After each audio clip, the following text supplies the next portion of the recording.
বন্ধুরা, আশা করি সবাই ভালো আছো। আমরা লাভ ও ক্ষতি নিয়ে আলোচনা করছি। লাভ ও ক্ষতি কিন্তু খুব ইম্পর্টেন্ট চ্যাপ্টার আমাদের নবম শ্রেণীতে। অনেকেই কিন্তু এই লাভ ক্ষতির চ্যাপ্টারটা করতে কিন্তু খুব অসুবিধা বোধ করে। অর্থাৎ কিভাবে কি নিয়মে করলে কিন্তু এই অঙ্কগুলো হয় সেটা কিন্তু অনেকেরই অসুবিধা হয়, আমি দেখেছি। তো আমরা আলোচনা করছি এবং বেশিরভাগ অঙ্কই কিন্তু তোমরা দেখছো আমরা কিন্তু ঐকিক নিয়মে করছি, কোনো রকম সূত্র কিন্তু ব্যবহার করছি না। সূত্র ব্যবহার করার কোনো প্রয়োজনীয়তা নেই, শুধু শুধু তোমরা কিন্তু সূত্র ব্যবহার করতে যেও না। আমার কথা অনুযায়ী ঐকিক নিয়মে অঙ্কগুলোকে করো এবং যেভাবে যে নিয়মে আমি পরপর পরপর করে দিচ্ছি সেগুলো করো। তো আজকের ভিডিওতেও বেশ কিছু ইম্পর্টেন্ট অঙ্ক তোমাদের দেব। তো আজকে এটি বিশেষ ভিডিও, আমরা প্রচুর অঙ্ক নিয়ে আলোচনা করছি, বড় বড় অঙ্ক নিয়ে আলোচনা করব আজকের ভিডিওতে। আগের দিন অবধি কিন্তু ছোট বড় সব মিলিয়ে কিন্তু আমরা অঙ্ক করেছি। যাই হোক, তোমরা প্র্যাকটিস করো, প্র্যাকটিস করলে আশা করি তোমরা বুঝতে পারবে। আমি ইচ্ছা করি আর বোর্ডে নেই, কারণ এই অঙ্কগুলো যেহেতু অনেক বড় বড় এবং অনেকটা লিখতে হয়, সেই জন্য কিন্তু তোমাদের একদম ক্যামেরার সামনে যদি লেখাগুলো চোখের সামনে থাকে তাহলে কিন্তু একটু সুবিধা হয়। তাই আমি আর ক্যামেরার সামনে থাকিনি, আমি খাতায় অঙ্কগুলোকে ধীরে ধীরে ডিটেলে আস্তে আস্তে বুঝিয়ে বুঝিয়ে করেছি। আশা করি তোমরা বুঝতে পারছো, তোমরা বুঝতে পারবে। দেখো এবং প্র্যাকটিস করো, সর্বোপরি প্র্যাকটিস না করলে কিন্তু কোনো কিছুই হবে না। এই অঙ্কগুলো যেহেতু ভীষণ ইম্পর্টেন্ট, তাহলে প্র্যাকটিস করো ভালো করে। বন্ধুরা, আগের দিন আমরা প্রশ্ন 20 অবধি আলোচনা করেছিলাম। আজকে আমাদের প্রথম প্রশ্ন হচ্ছে, রমেন একটি বই 5% লাভে বিক্রি করলো। ঠিক আছে, যদি বইটি ক্রয় মূল্য 20% কম হতো এবং বিক্রয় মূল্য যদি 34 টাকা কম হতো তবে তার 10% লাভ হতো। ভালো করে বিষয়টা বুঝে নি। রমেন একটি বই 5% লাভে বিক্রি করেছে। যদি ক্রয় মূল্য 20% কম হয়ে যায়, যদি আগে যা ক্রয় মূল্য ছিল যদি 20% কম হয়ে যায় এবং বিক্রয় মূল্য যদি 34 টাকা কম হয়ে যায় তবে তার 10% লাভ হয়। বইটির ক্রয় মূল্য কত ছিল? আমরা একে করে করি অঙ্কটা। আমরা আগেও বলেছি আমরা এক্স ধরে অঙ্ক করতে পারি, 100 ধরে করতে পারি। 100 ধরে করলে অসুবিধা, আমরা এই অঙ্কটা একটু সুবিধার জন্য 100x ধরে করব। তাহলে তোমরা বুঝতে পারবে একটা নতুন প্যাটার্ন কিভাবে হচ্ছে। ধরা যাক বইটির ক্রয় মূল্য 100x টাকা। 100x হলে করলে কি হয়, আমাদের শতকরার অঙ্কে 100x ধরে করলে তলায় আর কোনো সংখ্যা থাকে না, কোনো ফ্র্যাকশন, কিছু উত্তর হয় না। তাহলে আমরা কি লিখব? 5% লাভে বিক্রি করলে বিক্রয় মূল্য কত হবে? ক্রয় মূল্য হচ্ছে 100x আর তার 5% লাভ, 100x এর 5/100 টাকা। ঠিক আছে, 100 কেটে গেল, তাহলে 100x প্লাস 5x মানে হচ্ছে 105x টাকা। দেখো, এই জন্যই বলেছিলাম যেটা সুবিধা হবে। আচ্ছা, এবার বলছে যদি ক্রয় মূল্য 20% কম হয়, তাহলে আমরা কি লিখবো? এখন ক্রয় মূল্য 20% কম হলে হয়, তা পরবর্তী ক্রয় মূল্য আমরা কত লিখতে পারি? কম হলে পরবর্তী ক্রয় মূল্য। ঠিক আছে, তাহলে আগের ক্রয় মূল্য কত ছিল আমাদের? 100x টাকা। এবার 20% তাকে আমরা কমিয়ে দিচ্ছি, মানে 100x এর 20% কমানো হলো, তাহলে এত টাকা। তাহলে কত হয়ে যাচ্ছে? 100x মাইনাস 20x টাকা। তাহলে এখান থেকে আমরা দেখতে পাচ্ছি 80x টাকা। এটা হচ্ছে পরবর্তী ক্রয় মূল্য। এবার বলছে বিক্রয় মূল্য 34 টাকা কম হলো। তাহলে কি বলছে? যদি 34 টাকা বিক্রয় মূল্য কম হয় তবে তার 10% লাভ হয়। তাহলে এই যে 10% যে পরবর্তী ক্ষেত্রে লাভ হচ্ছে, সেটা কার উপর লাভ হচ্ছে? এটা হচ্ছে আমাদের এই 80 টাকার উপরে। তাহলে লিখব পরবর্তী ক্ষেত্রে 10% লাভ হলে বিক্রয় মূল্য ইকুয়াল টু হচ্ছে আমাদের 80x, তার সঙ্গে কত লাভ হচ্ছে, 10% লাভ হয়ে যাচ্ছে, তাহলে 80x ইন্টু 10/100 টাকা। আমাদের যে পরবর্তী যে লাভ বলেছে 10% লাভ, সেটা পরবর্তী ক্রয় মূল্যেই হবে। তাহলে কত হয়ে যাচ্ছে, পরবর্তী ক্রয় মূল্য 80x আর তার 10% হচ্ছে আমাদের 8x টাকা। তাহলে কত হয়ে যাচ্ছে আমাদের 88x টাকা। এটা হচ্ছে পরবর্তী বিক্রয় মূল্য। তাহলে প্রশ্নানুসারে আমরা কি পাচ্ছি, কি বলছে, যদি বিক্রয় মূল্য 34 টাকা কম হতো তাহলে বিক্রয় মূল্য কত হতো, আগে যে বিক্রয় মূল্য ছিল 105x টাকা, ঠিক আছে, তার থেকে আমরা 34 টাকা কমিয়ে দিলেই কিন্তু আমাদের পরবর্তী বিক্রয় মূল্যটা পেয়ে যাব। বুঝেন ওই জায়গাটা, বলতে যদি বিক্রয় মূল্য 34 টাকা কম হতো তাহলে বিক্রয় মূল্য কত হতো, 105x মাইনাস 34 হতো, তাহলেই তো তার 10% লাভ হতো। তাহলে তার কত টাকা বিক্রয় মূল্য হতো, 88x টাকা। তাহলে এখান থেকে আমাদের হিসেব করে পাওয়া যাচ্ছে 17x ইকুয়াল টু 34, বা x পেয়ে যাচ্ছি আমরা এখান থেকে 2। তাহলে সুতরাং আমরা এখান থেকে পেয়ে যাব বইটির ক্রয় মূল্য। দেখো এখানে কিন্তু যদি আমরা x ধরে করতাম তাহলে অঙ্কটা কিন্তু ফ্র্যাকশনে আসতো, একটু বড় হতো, লেন্দি হতো। এটা কিন্তু আমাদের একটু সুবিধা হলো। ক্রয় মূল্য ধরেছিলাম কিন্তু 100x টাকা, এখানে কিন্তু লোক অনেক সময় ভুল করে ফেলে 2 বলে শেষ করে দেয়, কিন্তু তা নয়, আমাদের ক্রয় মূল্য ধরেছিলাম 100x টাকা। তাহলে 100 ইন্টু 2 টাকা, তাহলে হয়ে যাচ্ছে 200 টাকা। এটা কিন্তু মাথায় রাখতে হবে যে এখানে কিন্তু 100x হচ্ছে, তাহলে বইটির ক্রয় মূল্য আমরা পেয়ে যাচ্ছি 200 টাকা। এটা কিন্তু খুব ইম্পর্টেন্ট অঙ্ক আমাদের। আমাদের পরবর্তী প্রশ্ন দেখো, বলছে একটি বইয়ের ধার্য মূল্য 73 টাকা, ঠিক আছে, একটি বইয়ের ধার্য মূল্য 73 টাকা। বলছে রমেন শুভকে একটি বই এত টাকা ছাড় দিয়ে বিক্রি করলো, 5.80 টাকা ছাড় দিয়ে বিক্রি করে 12% লাভ করলো, ঠিক আছে। তাহলে আমাদের এখান থেকে আগে দেখতে হবে যে এত টাকা ছাড় দিয়ে বিক্রি করলে তার কত টাকা বিক্রয় মূল্য হয়, সেখান থেকে আমরা কিন্তু ক্রয় মূল্য পেয়ে যাব। এবার বলছে যে সেই যদি বইটি 69 টাকায় বিক্রি করত তবে তার শতকরা কত লাভ হতো। তাহলে প্রথমে হচ্ছে কস্ট প্রাইস, তারপর হচ্ছে লেভেল প্রাইস, তারপর হচ্ছে সেলিং প্রাইস, এই হচ্ছে আমাদের কথা। তাহলে ধার্য মূল্য হচ্ছে 73 টাকা, ঠিক আছে, আমরা দেখে নিচ্ছি। এইবার আমরা এইখান থেকে প্রথমে আমরা বের করব সেলিং প্রাইস কত, তারপর কত হচ্ছে। তাহলে আমরা উত্তরে ধীরে ধীরে চলে আসি। তাহলে আমরা এখানে প্রথমে আগে দেখে নিই যে আমাদের বইটির 12% যদি লাভ হয় তাহলে আমরা এখান থেকে একটা একটা করে ধীরে ধীরে এক একটা পোর্শন করে অঙ্কটাকে করি, দেখি কি হচ্ছে। ধার্য মূল্য 73 টাকা, তাহলে বিক্রয় মূল্য কত, বিক্রয় মূল্য আমাদের হয়ে যাচ্ছে 73 মাইনাস 5.80 টাকা, ঠিক আছে। তাহলে 73 থেকে যদি আমাদের 5.8 কেটে যায় তাহলে হয়ে যাবে 67.2 টাকা। এইটা হয়ে যাচ্ছে আমাদের সেলিং প্রাইস, বিক্রয় মূল্য। তাহলে আমাদের এটা সেলিং প্রাইস হচ্ছে 67.2 টাকা। এবার আমাদের কত টাকা লাভ হয়েছে, 12% লাভ হয়েছে।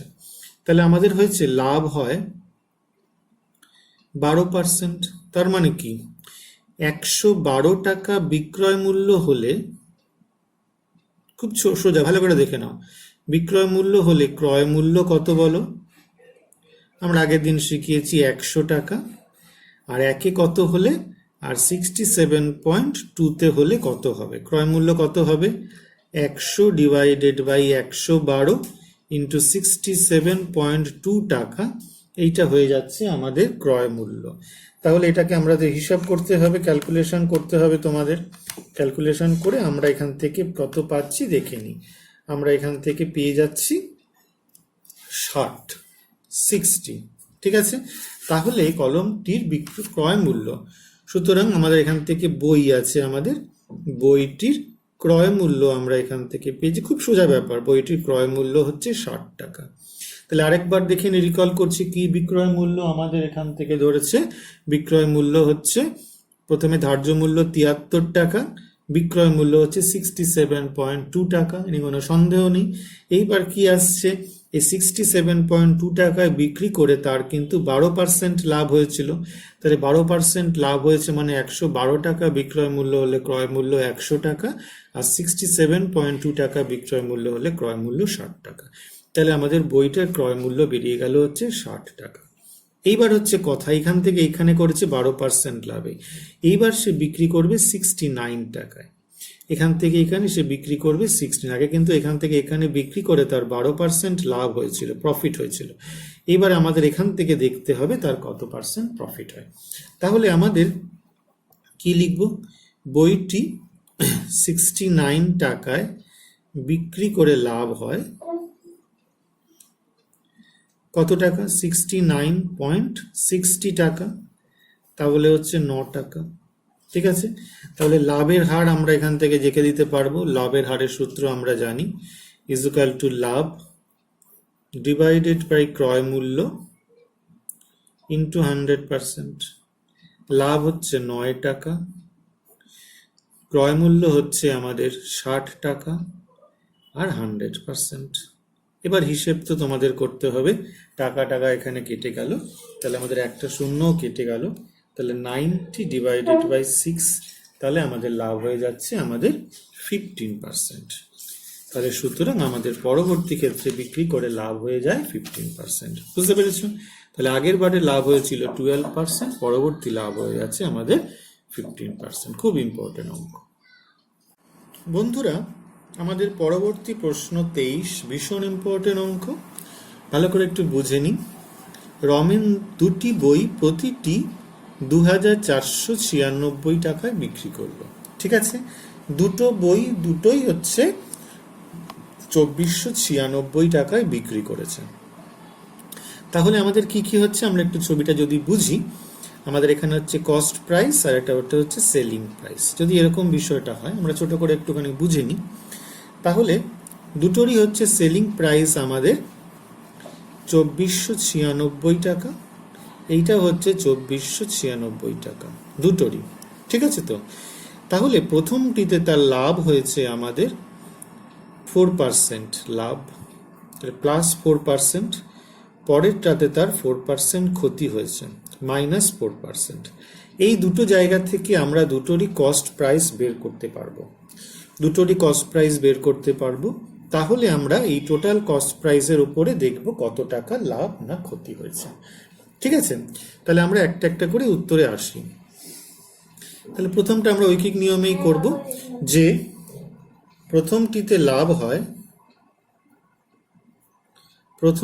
লাভ হয় 4%। ঠিক আছে, তাহলে 104 টাকা বিক্রয় মূল্য হলে ক্রয় মূল্য ইজ ইকুয়াল টু আমরা জানি 100 টাকা। ঠিক আছে, একে কত হবে, আর 2496, আমি একটা লাইন বাদ দিয়ে দিলাম, তাহলে ক্রয় মূল্য হচ্ছে 100/104 ইন্টু 2496 টাকা। এখানে আমাদের হিসেব করে বেরিয়ে যাবে যে 100 ইন্টু 2496 ডিভাইডেড বাই 104, এখান থেকে আমরা দেখতে পাচ্ছি 2400 টাকা। ঠিক আছে, তাহলে সুতরাং আমরা কি বলবো, প্রথম বইটির ক্রয় মূল্য ইজ ইকুয়াল টু হচ্ছে 2400 টাকা। 2400 টাকা। ঠিক আছে, এবার প্রথম বইয়ের কথা তো চলে গেল, দ্বিতীয় বইয়ের ক্ষেত্রে কি হবে, এবার লিখবো দ্বিতীয়টিতে তার 4% ক্ষতি হয়। তাহলে কি হবে, 4 টাকা ক্ষতি মানে হচ্ছে 96 টাকা। 96 টাকা বিক্রয় মূল্য হলে ক্রয় মূল্য কত হয়ে যাবে, 100 টাকা, কারণ এখানে কিন্তু ক্ষতি হয়ে গেছে। তাহলে 2496 টাকা যদি বিক্রয় মূল্য হয়, তাহলে ক্রয় মূল্য কত হবে, 100/96, 100/96 ইন্টু 2496 টাকা।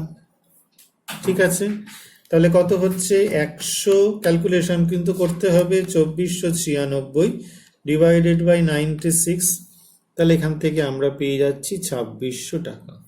তাহলে আমরা কি লিখবো? সুতরাং দ্বিতীয় বইটির আমরা ক্রয় মূল্য পেয়ে গেলাম 2600 টাকা।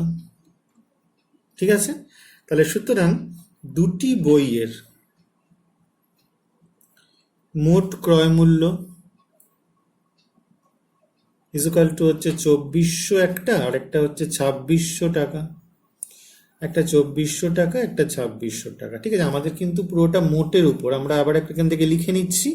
এখানটা হচ্ছে 2400 টাকা পেয়েছি, আর এখানে পেয়েছি আমরা 2600 টাকা। কিন্তু দেখো বিক্রয় মূল্য দুটো কিন্তু সমান, এটা কিন্তু মাথায় রাখতে হবে, ক্রয় মূল্য কিন্তু আলাদা। তাহলে 2400 প্লাস 2600, এটা কত হয়ে যায়? এটা হয়ে যাচ্ছে 5000। 5000 টাকা হচ্ছে আমাদের মোট ক্রয় মূল্য। ঠিক আছে, তাহলে বিক্রয় মূল্য কত হয়েছে? 2000। প্রতিটি বই কিন্তু আমাদের কিন্তু 2496, এবং কি লিখবো? দুটি বইয়ের মোট বিক্রয় মূল্য 2 ইন্টু 2496 টাকা। ঠিক আছে, তাহলে 2496 ইন্টু 2 যদি আমরা করি, তাহলে আমরা পেয়ে যাবো 4992 টাকা। তাহলে ক্ষতি না লাভ হয়েছে?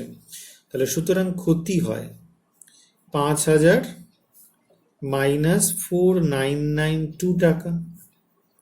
তাহলে কত হয়ে যাবে? এখান থেকে যদি আমরা 5000 করে বাদ দিয়ে দিই, তাহলে মোট 8 টাকা। আবার অনেক সময় কিন্তু আমাদের কত টাকা মোট ক্ষতি হয়েছে সেটাও কিন্তু আমাদের বের করতে বলে। যদি কত টাকা ক্ষতি হয়েছে বের করতে বলে, তাহলে কিন্তু আমাদের 8 টাকা বের করে দিলেই হয়ে যাবে। কিন্তু আমাদের প্রশ্নে বলেছে শতকরা কত ক্ষতি, তাহলে আমরা সুতরাং লিখব ক্ষতির হার। ক্ষতির হার আমাদের এখানে কত? ক্ষতি ডিভাইডেড বাই ক্রয় মূল্য ইন্টু 100%। তাহলে ক্ষতি হয়েছে আমাদের 8 টাকা, ক্রয় মূল্য হয়েছে আমাদের 5000 টাকা, ইন্টু 100%। দুটো শূন্য কেটে গেল, তাহলে 8 ডিভাইডেড বাই 50, তাহলে আমাদের হয়ে যাচ্ছে 0.16% ক্ষতি হয়েছে।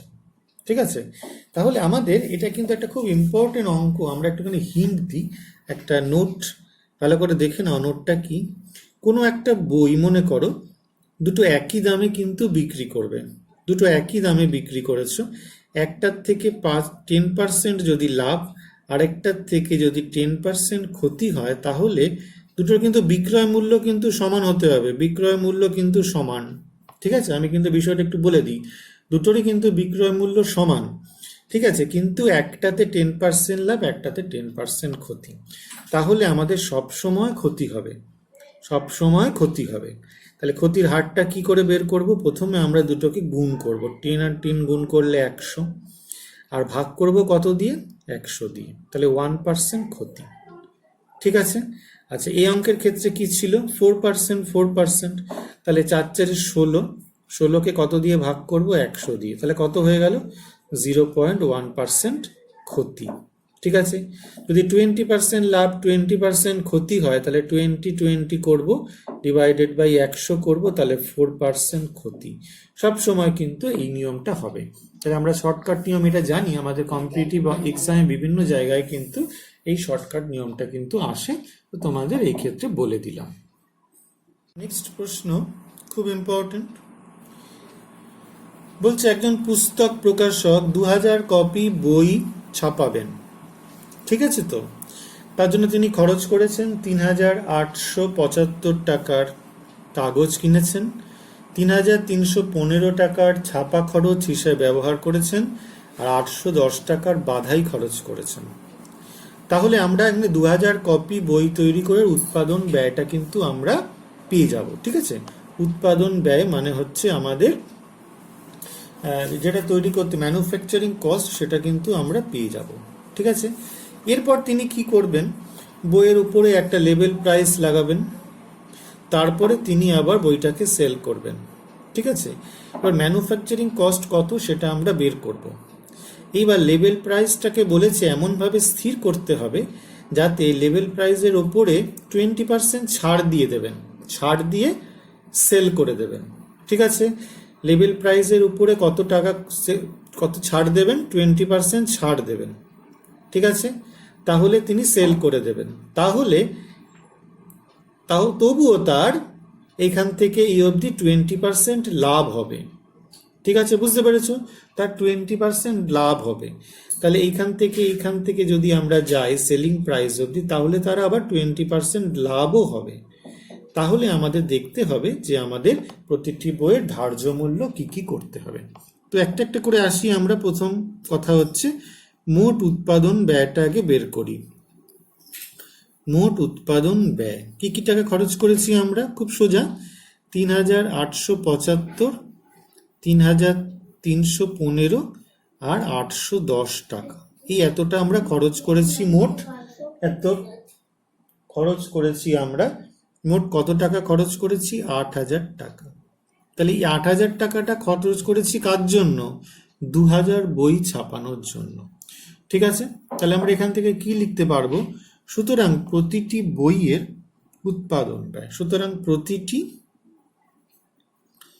বইয়ের উৎপাদন ব্যয়, বুঝতে পেরেছ? প্রতিটি বইয়ের উৎপাদন ব্যয় আমাদের কত হচ্ছে? 8000 ডিভাইডেড বাই 2000, তার মানে কত? 4 টাকা। এক একটা বইয়ের ম্যানুফ্যাকচারিং কস্ট, তাহলে আমরা 4 টাকা পেয়ে গেলাম।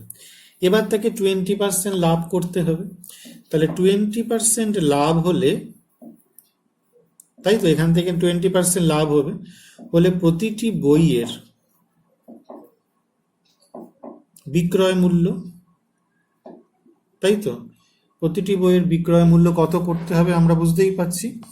বিক্রয় মূল্য হয়ে যাচ্ছে আমাদের ক্রয় মূল্য প্লাস লাভ, মানে উৎপাদন ব্যয় 4 টাকা, তার উপরে 4-এর আবার 20%। ঠিক আছে, তাহলে কত টাকা হয়ে যাচ্ছে? 4 টাকা, 4-এর 20% হয়ে যাচ্ছে আমাদের 4.8 টাকা হচ্ছে আমাদের প্রত্যেকটির বিক্রয় মূল্য হয়ে যাবে। বুঝতে পেরেছ? 4.8 টাকা হয়ে যাচ্ছে আমাদের প্রত্যেকটির বিক্রয় মূল্য। এইবার আমাদের ধার্য কি করতে হবে? ধার্য মূল্য মানে 20% ছাড় দিতে হবে। ঠিক আছে, এক্ষেত্রে আমরা কি লিখবো? এক্ষেত্রে ধার্য মূল্যের উপর 20% ছাড়ে 4.8 টাকায় প্রতিটি বই বিক্রি করেন। ঠিক আছে, তাই 20% ছাড়, তাহলে আমরা এখান থেকে ঐকিক নিয়মে করব যে কি লিখব? যে 100 টাকা না, মানে 20% ছাড় মানে 80 টাকা বিক্রয় মূল্য হলে ধার্য মূল্য ইজুকাল টু কত টাকা ছিল? 100 টাকা। তাহলে 1 টাকা হলে কত হবে? আর 4.8 টাকা বিক্রয় মূল্য হলে ধার্য মূল্য কত হবে? প্রথমে 100/80 ইন্টু 4.8 টাকা। ঠিক আছে, তাহলে 100 ইন্টু আমাদের 4.8 ডিভাইডেড বাই 80, ক্যালকুলেশন করলে আমরা পেয়ে যাব 6 টাকা। তাহলে এটা 6 পেয়ে গেলাম। সুতরাং আমরা কি লিখব? সুতরাং প্রতিটি বইয়ের ধার্য মূল্য করতে হবে 6 টাকা। ঠিক আছে, প্রত্যেকটা স্টেপ কিন্তু আমি ধীরে ধীরে ধীরে ধীরে বুঝিয়ে দিচ্ছি। ঠিক আছে,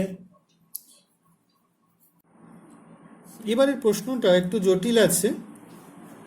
এখানে 3 জনের কথা বলা হচ্ছে, একটু দেখে নিচ্ছি। একজন এ, একজন বি, একজন সি। এ প্রথমে এত টাকা একটি শাড়ি বিক্রি করেছে। কত টাকায়? 4860 টাকা একটা বই, একটা শাড়ি বিক্রি করেছে। তা 19% ক্ষতি হয়ে গেছে, -19%। তাহলে এই জায়গা থেকে আমরা শাড়িটির ক্রয় মূল্য পেয়ে যাব। ঠিক আছে, প্রথম ঘটনা এটা। এইবার বি সি কে যে দামে শাড়িটি বিক্রি করে, বি সি কে আবার বিক্রি করবে। সেই দামে যদি এ বি কে বিক্রি করত তাহলে 17% তার লাভ হতো। ঠিক আছে, এই দামে যদি আবার সে বিক্রি করত তাহলে তার পরবর্তীর ক্ষেত্রে কিন্তু আবার 17% লাভ হতো। তাহলে মানে আমরা এখান থেকে এই যে ই আবার বি কে 17% লাভে বিক্রি করে যে দামটা আমরা পাবো সেটাকেই কিন্তু আবার বি সিতে বিক্রি করেছে। তাহলে আমরা বি এর কত লাভ সেটা কিন্তু আমরা পেয়ে যাব। একটা একটা করে আমরা আসি সমাধানে। তো প্রথমে কি হচ্ছে, এ বি কে 480 টাকায় বিক্রি করায় 19% ক্ষতি হয়। তাহলে কি লিখবো, 19% ক্ষতি মানে কি, যে 100 টাকা থেকে 19 আমরা বিয়োগ করে দেবো, তাহলে 81 টাকা। ঠিক আছে, লিখো, তাহলে আমরা এখান থেকে ধরে ধরে লিখি, 81 টাকা বিক্রয় মূল্য হলে 81 টাকা বিক্রয় মূল্য হলে ক্রয় মূল্য ইকুয়াল টু 100 টাকা। আর 1 টাকায় কত, 4860 টাকা যদি বিক্রয় মূল্য হয় তাহলে ক্রয় মূল্য কত হবে, 100/81 ইন্টু 4860 টাকা। আমরা এখান থেকে হিসাব করে দেখে নিচ্ছি, 100 ইন্টু 4860 ডিভাইডেড বাই 81, ক্যালকুলেশন করে আমরা দেখে নিচ্ছি 6000 টাকা। তাহলে সুতরাং শাড়িটি ক্রয় মূল্য, পাশে লিখে নিচ্ছি এ এর, মানে এই যদি ক্রয় করেছে 6000 টাকা, তাহলে এই ঘটনাটা আমরা পেয়ে গেলাম এখানে 6000। ঠিক আছে, এইবার বলেছে যদি এ আবার বি কে বিক্রি করত তাহলে তার 17% কিন্তু আমাদের লাভ হতো। আগে কিন্তু 19% ক্ষতি হয়েছিল, এবার হচ্ছে 17% লাভ হয়। তাহলে আবার এখন এ বি কে 17% লাভে শাড়িটি বিক্রি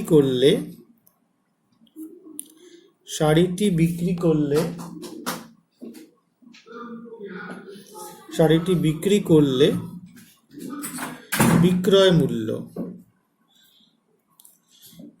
হচ্ছে ক্রয় মূল্য প্লাস লাভ। তাহলে ক্রয় মূল্য 6000 টাকা আর লাভ হচ্ছে 6000 টাকার 17%, তাহলে 17/100 টাকা।